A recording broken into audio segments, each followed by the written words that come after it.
திருக்குறள் இரண்டாம் குறள். கற்றதனால் ஆய பயனென்கொல் வாளறிவன் நற்றால் தொழாரெனின். குறளுக்கான எளிய பொருள்: எவ்வளவு கல்வி கற்றிருந்தாலும் உயர்ந்த அறிவும் நல்ல பண்புமுடைய இறைவனை அல்லது நல்லதை மதிக்காமல் இருந்தால் அந்த கல்வியால் என்ன பயன்? விளக்கம்: நாம் பள்ளியில் நிறைய பாடங்கள் கற்கலாம், புத்தகங்கள் படிக்கலாம், பெரிய பதவியிலும் இருக்கலாம். ஆனால் பணிவு, நன்றி, நல்லொழுக்கம், பெரியவர்களை மதிக்கும் மனம் இல்லை என்றால் அந்த கல்வி முழுமை பெறாது.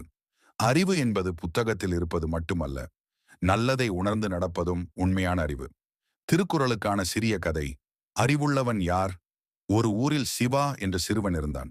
அவன் பள்ளியில் எப்போதும் முதல் மாணவன். எல்லா பாடங்களிலும் அதிக மதிப்பெண் வாங்குவான். அதனால் அவனுக்கு பெருமை அதிகம். ஒரு நாள் பள்ளியில் ஆசிரியர் கேட்டார், குழந்தைகளே, உண்மையான அறிவுள்ளவன் யார்? சிவா உடனே எழுந்து, அதுதான் நான். எல்லா பாடத்திலும் முதல் நான் தான் என்றான். அதே வகுப்பில் அசோக் என்ற மற்றொரு மாணவன் இருந்தான்.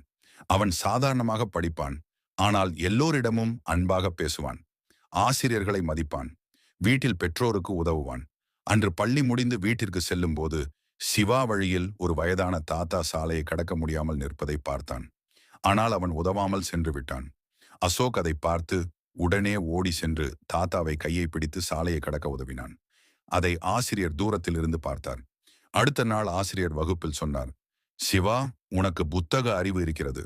ஆனால் அசோக்கு மனிதநேயம், பணிவு, மரியாதை இருக்கிறது. அதுவே உண்மையான அறிவு என்றதும் சிவா தன் தவறை உணர்ந்து, ஆசிரியரே, இனிமேல் நான் நல்ல மனதோடும் நடப்பேன் என்றான். இந்த கதையின் நெறியை தெரிந்து கொள்வதற்கு முன்பு உங்களுக்கு இந்த நடைமுறையை சப்ஸ்கிரைப், லைக், ஷேர், கமெண்ட் செய்யுங்கள். படிப்பும் முக்கியம், ஆனால் நல்ல மனமும் பணிவும் அதைவிட முக்கியம்.